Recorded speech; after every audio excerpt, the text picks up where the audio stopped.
Olá, produtor e produtora rural, colaborador do Mundo Agro, sejam muito bem-vindos aqui ao podcast AgroTalk. Quero lembrar você de acompanhar as notícias de destaque lá no site da Climatempo, que é o www.climatempo.com.br. Não deixe de acompanhar as notícias do canal Agroclima, o nosso canal do agro para você, colaborador, que acompanha conosco os destaques de notícias agro. O Agroclima esteve recentemente em Mato Grosso, tem matérias lá sobre a colheita do algodão e também sobre o desempenho do desenvolvimento econômico do estado de Mato Grosso na produção de soja, essa safra que começa em breve. Então, não deixe de acompanhar os nossos destaques.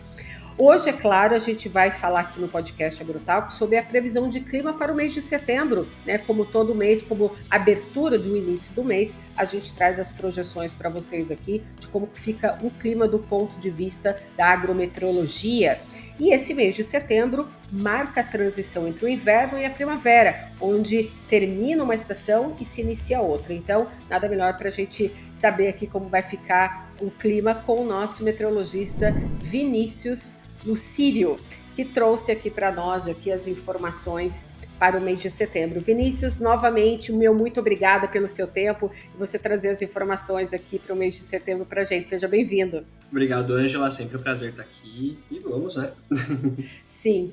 Vinícius, para a gente começar essa análise do mês de setembro, eu quero dar um passo para trás e falar como foi agosto, porque agosto foi marcado por um carrossel de emoções climáticas, né? A gente começou o mês com bastante calor, tivemos 2 pulsos de massa de ar polar, que finalizou a primeira quinzena de agosto bastante fria.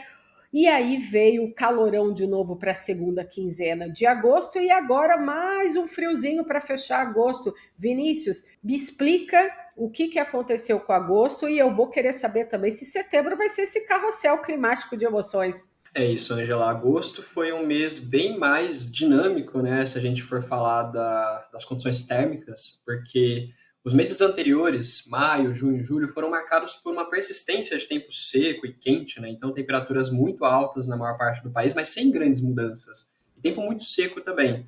Então, isso foi favorecido, né, por grandes bloqueios atmosféricos que não ficaram ativos por tanto tempo durante o mês de agosto, o que favoreceu, né, a chegada aí de algumas massas de ar frio. Nós tivemos na primeira quinzena a que foi a mais forte do mês, né, que trouxe a ocorrência de geadas para áreas da região sul, até mesmo áreas da região sudeste e mesmo no Mato Grosso do Sul, que teve até alguns pontos ali com temperaturas próximas ou até um pouco abaixo de 0 grau, né, algo que não é tão comum de se ver assim no estado, mas também foi o mês marcado por extremos de calor, né? Então, logo depois que aquele friozão passou, nós tivemos aí uma onda de calor com temperaturas que superaram alguns recordes em alguns pontos, né? Temperaturas acima de 40 graus em Mato Grosso.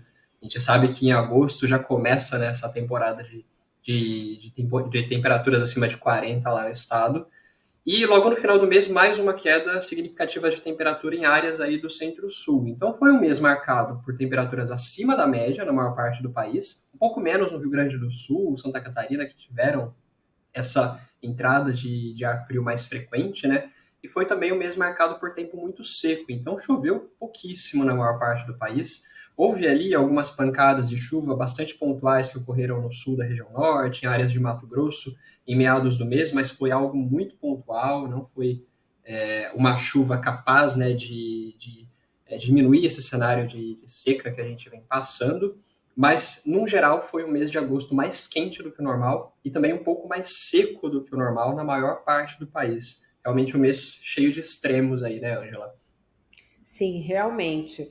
E isso também trouxe, né, alguns benefícios para a agricultura, outras em outras localidades não. O tempo seco e aberto favoreceu a finalização da colheita em várias localidades brasileiras. O friozinho também marcou, né, os pessegueiros, as produções de maçã nas áreas de altitudes maiores com o frio que ocorreu. Mas agora os olhos dos produtores rurais se voltam para o mês de setembro. E eu queria trazer aqui essa previsão de clima para o mês de setembro, porque é um mês bastante particular, é um mês de transição do final do inverno para a primavera. Então, eu queria começar aqui esse nosso bate-papo esquentando ele com a região sul do país.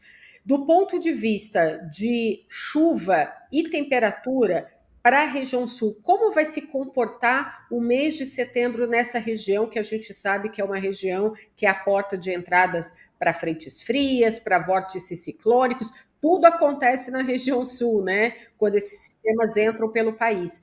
Então, setembro, um mês já particular de transição, como que do ponto de vista, o que se espera de chuva e temperatura para a região sul? Ângela, num geral, o que a gente espera para a região sul no mês de setembro são características muito similares às de agosto, mas com um peso a mais, né? Um extremo a mais. Né? É um mês que deve ser um pouco mais quente do que agosto, é verdade, mas ainda assim vamos ter entradas de massas de ar frio, né?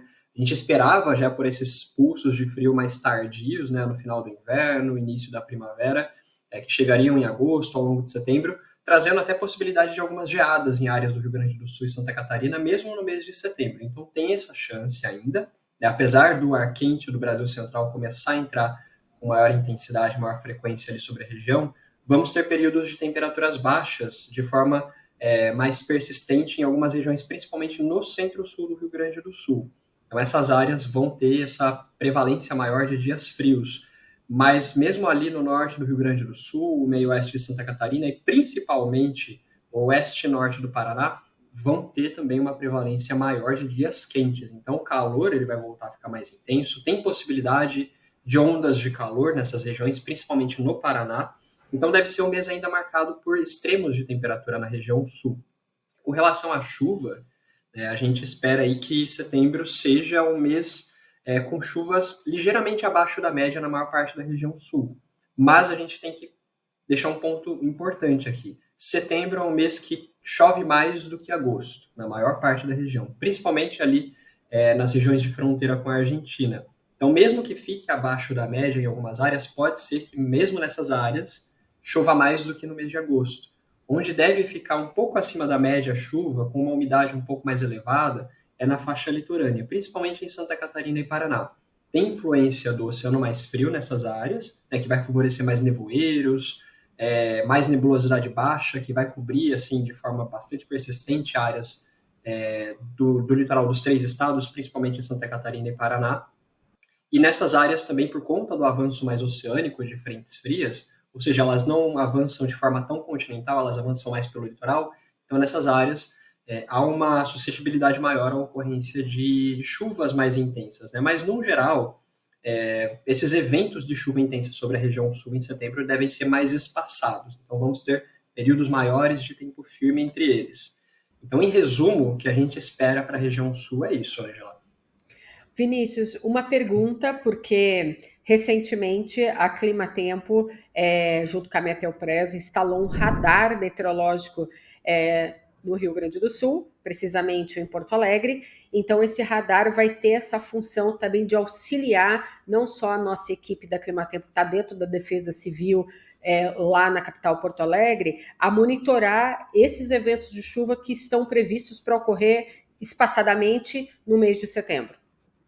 Isso, esse radar ele vai ser uma ferramenta de grande importância para o monitoramento meteorológico e previsão de curtíssimo prazo. Então, assim, a previsão do tempo ela tem várias componentes, né? A gente emite um alerta com alguns dias de antecedência, a gente emite uma tendência com algumas semanas ou alguns meses de antecedência, mas na hora que o evento acontece, é realmente importante da gente ter esse radar em funcionamento para termos o monitoramento em tempo real, né? Da ocorrência de chuva, se uma área com chuva forte vai avançar para uma região em tanto tempo, né, alguns minutos ou algumas horas, então nós temos esse nível de precisão com o radar meteorológico. Então realmente veio bem a calhar nesse período, porque setembro é um período mais tempestuoso, né? Setembro e outubro são períodos mais tempestuosos aí na região sul. Bacana, vai ser um salto também, então, importantíssimo para esse monitoramento ao longo do mês de setembro, junto com a equipe, junto com a Defesa Civil. Ainda falando do Sul, você pontuou a questão do frio ainda, que vai ser percebido e observado ao longo do mês de setembro. Em agosto, a gente viu até ocorrência de neve em alguns pontos do Rio Grande do Sul. Há uma pequena possibilidade desse fenômeno ocorrer em setembro ainda? Como existe a tendência, né, de chegada de mais massas de ar frio, de até forte intensidade, não dá para descartar realmente a chance de ocorrência de precipitação invernal, seja chuva congelada ou neve, especialmente nos pontos mais altos ali da Serra Geral, né, no nordeste do Rio Grande do Sul e no sul de Santa Catarina. Então essas áreas realmente têm alguma possibilidade. E se eu for fazer uma comparação até com anos anteriores, é uma chance maior do que no ano passado. Ano passado nós tínhamos El Niño atuando, né, já estava de forte intensidade em setembro, então dificultava a chegada desse ar frio. Agora a gente está numa fase neutra, frio, quase entrando numa laninha, favorece a entrada de massas de ar frio. Então, tem chance sim, Angela. Então eu já estou observando e estou vendo aqui as pessoas ainda se preparando para ir em busca, né, de enxergar, de ver, presenciar essa ocorrência desse fenômeno na Serra, porque a gente vê que quando há essa tendência, tem um fluxo de turismo que aumenta bastante na região serrana, das pessoas buscando, né, ver esse fenômeno que para muita gente é muito legal, muito bacana, muito bonito de se presenciar. Exatamente. A neve no Brasil ela não é algo tão frequente, tão Sim. intenso, né, na maioria dos casos, e a previsão de neve no Brasil ela tem uma dificuldade a mais, né, porque são casos muito particulares e previsíveis apenas no curto prazo. Então, assim, com 3 dias de antecedência, né, então realmente o fluxo de turistas geralmente é de uma vez lá para as áreas mais suscetíveis, né. Se nós tivermos isso, vai ter fluxo, com certeza, Sim. de fazendo e pouco tempo antes. Sim, ficar de olho, né, para que o pessoal do turismo, o pessoal que vai passear, pegar aí essa previsão e aproveitar para poder ver o fenômeno. Vinícius, vamos subir então para a região sudeste, porque a região sudeste em agosto também chegou a sentir a queda de temperatura bastante acentuada com o fluxo de massas de ar polar que entraram. Para setembro, como que fica essa relação entre chuva e temperatura para os estados da região sudeste? Angela, para a região sudeste, setembro já deve ser um mês bem mais quente do que agosto, tá? Já foi um mês quente, o mês de agosto, e agora setembro realmente vem para aquecer mais ainda. Então as temperaturas elas tendem a ficar acima da média em todas as áreas da região, mas eu dou um foco principalmente para o interior de São Paulo, para áreas do Triângulo Mineiro, áreas ali do noroeste de Minas, também ali próximo da região de Unai, Paracatu, João Pinheiro, também áreas do centro-sul mineiro. Então essas áreas, elas estão mais sujeitas até a ocorrência de grandes ondas de calor ao longo de setembro, que podem eventualmente até atingir a grande BH, né? Temperaturas aí acima dos 35, 37 graus. E tempo muito seco, tá? O tempo seco ele vai continuar ao longo de setembro. Grande parte da região ainda vai ter pouquíssima chuva, os índices de umidade relativa do ar vão continuar muito baixos. Então, existe a possibilidade até de algumas áreas, principalmente no norte da região, pegando Minas, Triângulo Mineiro, fecharem o mês sem nenhuma chuva. Né? Setembro já é um mês que normalmente começamos a ter as primeiras pancadas de chuva, né? Mas esse mês de setembro realmente tende a ser bastante seco. Tá? Então isso vai favorecer, de acordo já com essa continuidade das condições secas que vem se prolongando aí desde maio sobre a região sudeste, vai continuar favorecendo, né, a ocorrência de queimadas. Então, os focos de queimadas, eles devem ficar mais, eles devem ocorrer em maior número, uma área queimada maior. Então, é realmente um mês complicado em termos de secura, porque o ar vai estar poluído, uma qualidade do ar baixa, vai estar suscetível a mais problemas respiratórios e o solo também vai continuar seco, né? Vai perder mais umidade que já tem pouca, vai perder mais umidade. Então, realmente, setembro não vai ter retorno de chuvas. Aonde deve chover um pouco acima da média no sudeste é somente no litoral de São Paulo. Áreas ali do Vale do Ribeira também, né, que vai ter essa passagem de frentes frias também pelo litoral, até de forma frequente. Então, o litoral de São Paulo, até mesmo ali o sul do Rio de Janeiro, podem receber volumes um pouco maiores de chuva, mas só. Não deve ter chuva volumosa em outras áreas da região. Só muito eventualmente, mas no geral, o mês deve ser muito seco e suscetível para essas ondas de calor que nós esperamos aí. A região sudeste, nesse mês de agosto, a gente reparou muito que quando a gente teve a entrada das massas de ar polar, o frio durou poucos dias, né, Vinícius? 2, Sim. 3 dias, no máximo 4 dias, né? Então, o que se espera, pelo que você concluiu aqui, que mês de setembro também seja nessa mesma batida. Quando entrar essas frentes frias e massas de ar polar que vem do sul, poucos dias que vai ter uma queda de temperatura mais acentuada. Exatamente. Onde a gente deve observar quedas de temperatura mais frequentes é realmente no sul e leste de São Paulo, extremo sul de Minas e Rio de Janeiro.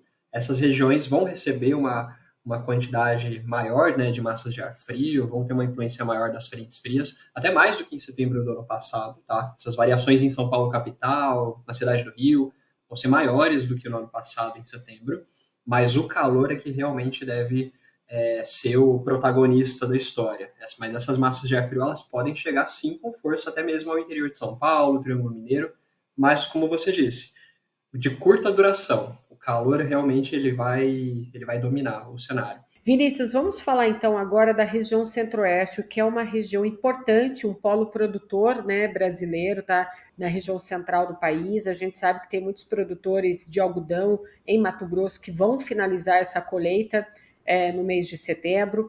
Algumas áreas também já se preparando para iniciar o plantio da nova safra de soja 24-25. Então, todas as atenções também se voltam, né, para esse polo de produção agrícola brasileiro. E nós temos ali Mato Grosso do Sul, o Pantanal de Mato Grosso do Sul, que há 4 anos atrás sofreu muito com as queimadas e agora está retomando aí os trabalhos, porque as queimadas estão aumentando nessa região central do país. Eu queria saber, do ponto de vista de chuva e também temperatura, como que ficam as condições para os estados da região centro-oeste. Então, Angela, o Centro-Oeste vai continuar tendo muito calor e tempo muito seco ao longo de setembro. Então, vai ser também praticamente igual a agosto, mas mais extremo, principalmente no que tange a calor, né? Então, a tendência é que as temperaturas sigam acima da média em todas as áreas da região, principalmente no sudoeste de Mato Grosso, áreas do centro-oeste de Mato Grosso do Sul, então pegando a região do Pantanal, mas todas as áreas, incluindo o leste de Mato Grosso, o estado de Goiás, o DF, vão continuar tendo temperaturas acima da média. E mais, né, as temperaturas elas são muito altas na média nessa época do ano. A gente está falando aí de temperaturas médias na casa dos 35, 36 graus em vários pontos ali do centro-norte de Mato Grosso, e mesmo nessas áreas as temperaturas tendem a ficar acima da média. Então indica realmente um calor que ele vai ser intenso, ele vai ser prolongado. E muitas vezes, ao longo de setembro, a tendência é que a gente tenha esses períodos de calor realmente chegando a um extremo, né? Acima de 40, até 42 graus em algumas áreas, como a região de Cuiabá, a região de Corumbá também, a região de Porto Murtinho, que costuma ter temperaturas muito altas, né? Deve ser um mês marcado aí por muito, muito calor e tempo muito seco, né? Baixíssimos índices de umidade, frequentemente abaixo de 20, abaixo de 15%, em regiões muito amplas. Então, realmente não tem indicativo de chuvas ficando acima da média em nenhuma área da região. Onde as pancadas de chuva devem retornar, assim, de forma gradual, mais na segunda quinzena do mês, no norte de Mato Grosso, ali nas regiões próximas da divisa com Rondônia e também com o estado do Amazonas. Então ali vai começar a ter algumas pancadas de chuva que podem vir com trovoadas, eventualmente, né, de forma bastante isolada, até mesmo com rajadas de vento, em consequência do calor, lá no final do mês, né? Antes disso, é realmente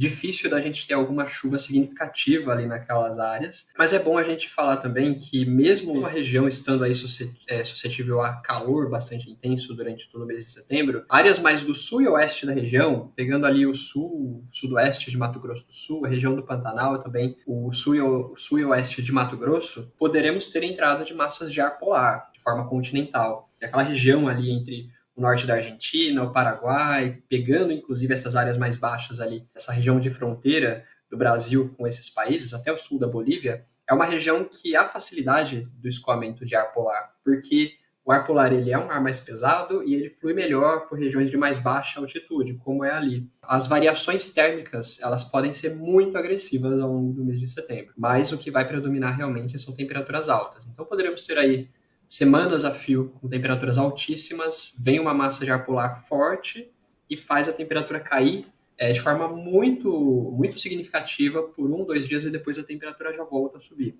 E a chuva ela pode até acontecer nesses períodos, mas é uma chuva que não tem volume, né, suficiente para acumular muito.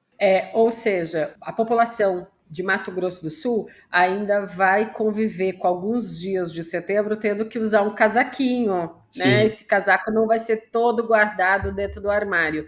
E do ponto de vista da agricultura, pouca chuva, então assim, para quem for iniciar o plantio da nova safra, 24 a 25, corre o risco aí de precisar ter um monitoramento específico agrícola para não precisar plantar no pó, já que a chuva aí vai demorar para ter essa chuva mesmo, essa chuva para plantio, né? Vamos então para a região Nordeste? Vamos saber como que fica do ponto de vista lá de chuva e temperatura para o Nordeste em setembro? vamos lá. O Nordeste, Angela, ele começa a ficar mais seco na maior parte da região, inclusive áreas da faixa leste, né, ali na faixa litorânea, entre a Bahia e Rio Grande do Norte, ainda deve receber bastante umidade essas áreas, né, desde Salvador até Natal. Tem algumas áreas ali produtoras de cana-de-açúcar, de coco, né, também até na Bahia. Então, essas áreas vão receber ainda bastante umidade por conta dos ventos úmidos que sopram do oceano. E por conta disso, nessas áreas mais a leste da região, a temperatura ela fica mais amena. Mesmo agora, nessa época, que grande parte do Brasil vai estar pegando fogo, né, com calor, com queimadas, essas áreas vão ter ainda uma nebulosidade um pouco mais persistente, uma chuva mais frequente também, acontecendo praticamente todos os dias, né? Mas ela tende a reduzir comparado aos últimos meses, né? Setembro já não é mais um mês do período chuvoso ali do leste e do nordeste, e nessas áreas a tendência é que os volumes de chuva fiquem em torno da média histórica, sem desviar muito da normalidade. A gente só tem que ter uma certa atenção, principalmente no litoral da Bahia, por conta do avanço ainda tardio de frentes frias ali pelo leste do país, que pode eventualmente trazer algum risco de temporais e chuvas volumosas ali na região do sul da Bahia e também no recôncavo baiano. Mas é algo mais eventual, não deve ser algo frequente. Agora, se a gente for para a costa norte, interior da região nordeste, a tendência é de elevação bastante significativa das temperaturas. Tempo muito seco também, principalmente na região do oeste da Bahia, que faz parte do Mato Piba, né? O sul do Piauí Uhum. também, o sul do Maranhão, devem ainda ter tempo muito seco e grande elevação das temperaturas. Então, essas regiões vão ter calor bastante intenso durante o mês de setembro. E agora começa o BR-Obró na região nordeste. Né? Em setembro começa o BR-Obró, que é um período em que recebe esse nome justamente por conta das letras finais do nome dos meses, setembro, outubro, novembro, dezembro, né? São meses caracterizados por tempo muito seco e calor, assim, de quase ou mais de 40 graus por muitos dias da sequência. No estado do Maranhão, no estado do Piauí, no Ceará, no interior de Pernambuco e até mesmo em áreas do interior da Bahia. Então agora esse calor ele vai começar a ficar realmente significativo. E ali na costa norte, no interior, praticamente sem nenhuma chuva. A chuva deve ficar mais restrita mesmo à faixa leste da região, Angel. E a região norte aí, que é caracterizada pelo tempo quente e úmido, então, de uma forma geral, vem calor por aí também. Vem calor também, principalmente em áreas do estado do Pará, Tocantins. Tocantins vai ter calorão assim ao longo do mês de setembro inteiro. Estado de Rondônia também, que deve ter aí alguns dos dias mais quentes do ano, em setembro. O estado do Acre e também o sul do Amazonas, com tempo mais seco, baixa umidade do ar e calor intenso de forma bastante persistente, tá? Mas toda a região norte, exceto alguns pontos ali do oeste do Amazonas, alguns pontos ali do sul do Amazonas também, próximo da divisa com o Mato Grosso, os volumes de chuva tendem a ficar próximos da média. Alguns pontos podem até ficar acima do normal, mas ainda assim não é uma chuva volumosa. É a chuva começando a retornar de forma mais lenta na Amazônia Ocidental. Então, isso é até importante que ocorra, porque a região amazônica ela vem sofrendo com uma seca muito grande, né, desde o ano passado.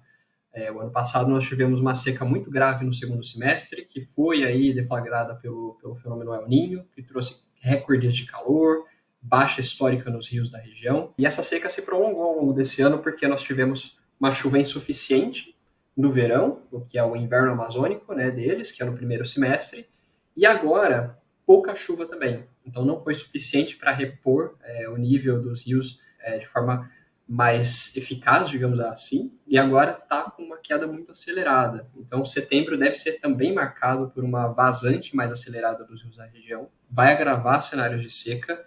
Então, toda a região ainda deve ter condições de tempo bastante quente e seco. É mais ali no extremo norte do Amazonas, em Roraima, que a Sim. chuva deve ser mais frequente. Eu lembro que quando a gente esteve aqui no podcast AgroTalk falando sobre o inverno, o início do inverno, você chegou até a comentar na região norte a complexidade que estava se dando com relação ao nível dos rios da região norte, que estavam muito baixos e atrapalhando não só o escoamento dos grãos que saem dessa região para os portos, mas também a distribuição das mercadorias geladeiras da linha branca, chegando também a outras regiões e também aos grandes centros distribuidores, né?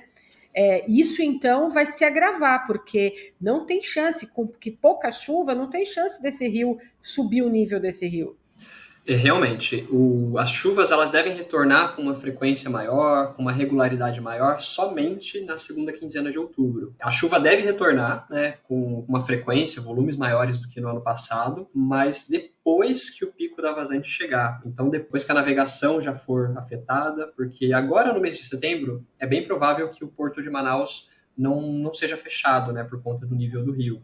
Isso deve acontecer mais no começo de outubro, né, caso venha a ocorrer mesmo. Ao que tudo indica, né, vendo aí os níveis diários, a evolução diária do Rio Negro lá em Manaus, a gente vê que muito provavelmente vamos chegar bem próximos até do nível do ano passado, que foi recorde, né? Foi o menor nível da história do Rio Negro lá em Manaus. E esse ano a gente não deve ficar distante disso. Na verdade, existe até a possibilidade de superar o recorde do ano passado, que é uma situação bastante séria. E eu imagino até que, por conta, né, da preparação prévia, inclusive de nossos clientes aqui da Climatempo, mas a gente divulgou a informação de forma bastante abrangente, muitas pessoas, muitas organizações se prepararam, né, para escoar essa mercadoria antes, né, de dar problema mesmo ali em outubro. Mas realmente é um cenário bastante preocupante que requer bastante vigilância. Viu? Vinícius, então, para fazer um raio-x aqui do Brasil, até vou colocar o mapa do Brasil todo aqui, mostrando essa questão da chuva, fazendo esse raio-x do Brasil para setembro, a gente pode esperar, então, um mês de setembro marcado de uma forma geral, se a gente olhar para o mês todo, é um mês com mais calor e não tanta chuva assim prevista nessa transição de inverno para primavera. É isso mesmo? Exatamente. Em setembro a gente já começa, né, a ter características de primavera já desde o início do mês. Tanto é que o mês de setembro é chamado primeiro mês da primavera meteorológica, que já é um mês marcado por grandes oscilações térmicas, né, um retorno gradual das chuvas. Então, vai ser assim, com temperaturas ainda acima da média, com chuvas ocorrendo assim mais nos extremos do país. Então, essa continuidade do tempo seco do inverno deve seguir, né, nesse mês de setembro, quiçá até a primeira quinzena de outubro, mas aí a gente atualiza no próximo, né? Sim, com certeza. E olha, a gente está caminhando para o final do nosso podcast, mas eu não poderia deixar de perguntar para você sobre Laninha, né? A gente vai entrar setembro, é onde os produtores rurais estão finalizando a colheita em alguns estados, outros estão se preparando para o início do plantio da nova safra de soja 24, 25, os produtores já pensando na compra dos insumos, se preparando para essas compras. E a gente sabe que o Laninha, lá para cima, para o centro-norte do Brasil, e algumas áreas também de Mato Grosso e do Mato Piba, não assustam tanto assim o produtor rural, ele já conhece um pouco do fenômeno Laninha, já sabe como que ele funciona naquela região. Mas para as outras áreas não é bem assim, né? Que a conversa toca do ponto de vista de agricultura. O Laninha vem mesmo para ficar? É um Laninha fraco? Como que estão as projeções, as últimas projeções que você traz para nós? Ângela, esse fenômeno, esse evento de Laninha, né, que deve acontecer agora nessas próximas semanas, próximos meses, realmente houve uma redução bastante significativa, né, na intensidade projetada, até mesmo na probabilidade de ocorrência para os próximos meses, mas ainda assim a expectativa é de que ele se instale, né, geralmente o fenômeno ganha maior intensidade ao longo da primavera, com pico ali mais para o final do ano, mas a expectativa é que realmente esse evento de Laninha ele seja mais fraco e menos duradouro também do que o último, que durou 3 anos e teve vários picos, né, de intensidade. Uhum. Então, Esse ano, realmente, vamos ter aí um evento bem menos, né, expressivo do que o último, mas é claro, vamos ter os efeitos, né, clássicos da Laninha, como, por exemplo, aumento da chuva no centro-norte do país, ali no finalzinho do ano, então novembro, dezembro, a gente já deve começar a ver volumes maiores de chuva na região amazônica, mas também agora, no final do inverno astronômico e também início da primavera, um prolongamento do período seco no Brasil Central e áreas do Mato Piba. Então, esse período seco ele deve se prolongar um pouquinho. E na região sul, a tendência é que esse sinal mais fraco ele gere redução da chuva, mas não de forma tão acentuada assim. Então, vamos ainda ter eventos, né, de temporais ao longo da primavera, como a gente costuma ver, mas a redução dos volumes de chuva é mais esperado para ocorrer durante os meses de verão, né? Tanto a redução da chuva, e não há aí expectativa de sinais tão negativos, né? Não há expectativa de uma estiagem tão severa, não é algo que o produtor deve se recordar aí dos anos de 2021, 22 e 23, com relação à falta de chuva, né? Não deve ser parecido com isso, mas realmente vamos ter picos de calor, tá? Laninha durante o verão, né, nos dias atuais, favorece picos de calor intenso no estado do Rio Grande do Sul, Santa Catarina, ali no final da primavera e ao longo do verão. Então, esses efeitos é que a gente deve observar mais. E, claro, passagem de mais frentes frias, né, pelo litoral da região sul e sudeste, o que posteriormente, ali nos meses de novembro, dezembro, pode favorecer a ocorrência de grandes corredores de umidade no Brasil central. Tá? Então, Uhum. ali com bastante chuva no Mato Grosso, em Goiás, mas realmente, por conta do sinal fraco dessa laninha que vem sendo projetado, a gente perde um pouco dessa previsibilidade no longo prazo. Então, a gente tem que ir acompanhando, né, ao longo dos próximos meses. E a expectativa é que ela dure até meados do verão. Ela não deve nem chegar até o final do verão. Nos últimos dias, Vinícius, saiu, né, em algumas mídias, é, o Laninha Atlântico. O que isso significa? É a mesma coisa que esse Laninha que a gente está tratando aqui? É um fenômeno diferente? Explica para nós e para os colaboradores do Mundo Agro que nos acompanham aqui no podcast AgroTalk se trata da mesma Laninha ou é algo completamente diferente, um fenômeno diferente que se acontece só no Atlântico. Então, o fenômeno El Ninho e a Laninha, no Pacífico, o fenômeno clássico, ele é caracterizado por uma mudança no padrão térmico da temperatura da superfície do mar na faixa equatorial do Pacífico, né? E isso é deflagrado por vários fatores, né? Tanto pela circulação mais intensa de ventos ali no Pacífico Sul, que favorece, né, transporte de águas mais quentes lá para a Oceania, e ressurgência de águas mais frias e profundas para a faixa superficial, na costa da África, na costa oeste da África, a gente tem uma corrente oceânica que é fria também, assim como a corrente do Peru, a corrente de Humboldt, que aqui é na costa oeste da América do Sul. Mas ali nós temos, na costa oeste da África, nós temos a corrente de Benguela, que também traz águas mais frias para a superfície. Então, a cara do fenômeno ela é muito parecida. Se a gente olhar num mapa, uma laninha no Pacífico vai ter aquela faixa azul, né, sobre a água do Pacífico, se a gente olha um mapa de desvio da temperatura. E no Atlântico, uma laninha do Atlântico, ela tem essa mesma cara, uma faixa de temperaturas abaixo da média ali na faixa equatorial. Mas os efeitos, né, desse fenômeno, normalmente eles são pouco perceptíveis a nível nacional, né? Aqui no Brasil a gente vê pouca influência desse fenômeno. Geralmente são efeitos mais locais ali. Pode afetar alguma questão, alguma condição de chuva ali na costa norte do Brasil, mas geralmente uma influência um pouco menor. Pode afetar a posição ou a intensidade também da zona de convergência intertropical, mas como ela agora está mais afastada da costa norte do Brasil, então não tem tanto essa influência no Brasil. E normalmente esses eventos, né, de ninha ou ninho do Atlântico, né, porque também pode acontecer o contrário, que é o aquecimento, geralmente esses eventos eles são bem mais curtos do que o fenômeno que acontece no Oceano Pacífico. E não tem uma repercussão tão grande a nível global, tá? Então são efeitos mais locais mesmo. Então não há com que o produtor se preocupar com relação a esse fenômeno. Muito bem esclarecido, né? A gente tem que se preocupar com esse laninha que está no Pacífico, ficar Exato. de olho nele, né? Exato, e também com outras condições, né? O nosso Oceano Atlântico, que, né, como o sinal da Laninha vai ser mais fraco, então a gente vai estar sujeito também a outras condições, mas elas são mais previsíveis no curto e no médio prazo. Então, realmente é algo que a gente tem que ir acompanhando, viu, Ângela?